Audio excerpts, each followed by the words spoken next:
Hello. Okay, so one thing you guys must know about me is that I'm really messy when I speak. Like today, I was just sitting with my friend, and I was talking to him, and I'm trying to explain something, and I'm just like, oh, and it goes like whoosh, and he's like, you know, for a poet, you're really bad at speaking, and that's so true. So this is what my poem is about, and I hope you like it. My mother always tells me to stop eating my words away so people can hear me.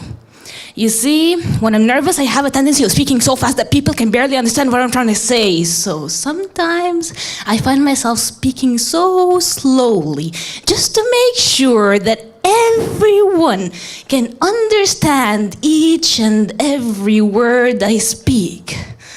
I guess you can see I have a pace problem. I think that's why people tell me I'm a good writer. You see, a paper is patient. It doesn't rush me into having all my thoughts perfectly in order. It waits. It waits until I ponder at each thought.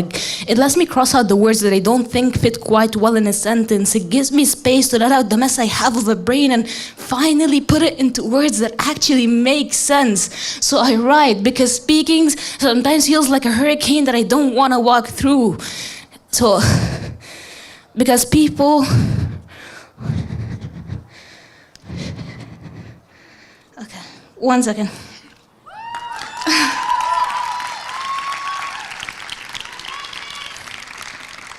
Okay.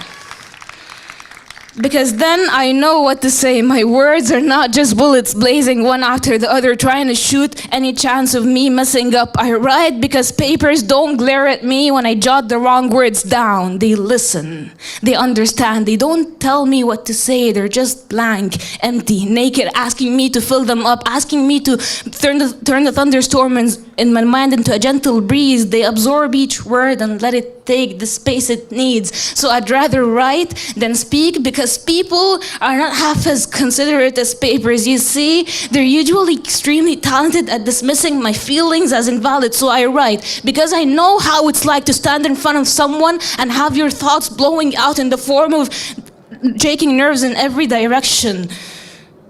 Because people are not, they don't even try to pretend to be half as decent as papers are.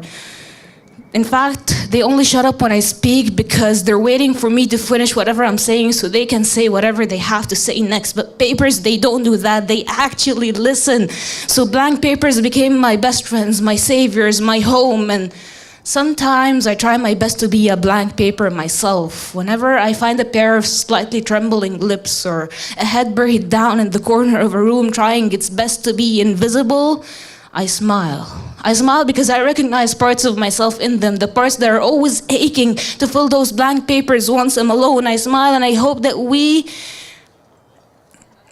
they have their own version of blank paper themselves, whether it's a canvas or a guitar or even a knitting kit. You see, I don't care what it would be as long as they have some form of safe haven that they can go back to at the end of each day when people become too exhausting of a thing to be around. I smile and I hope that we humans start to learn to be more like blank papers, that we have more soft accepting silence and less obnoxious shouty capitals in our speech, that we have intentions as pure as the whiteness of a paper, that I hope to see more people who actually listen, who let thoughts of others into their minds, who don't dismiss difference, but rather let it tangle into their universe and form whole new galaxies of thoughts that may have been foreign for them before. I hope that we learn that by being a blank paper ourselves, we can sometimes learn to be the best way of being human.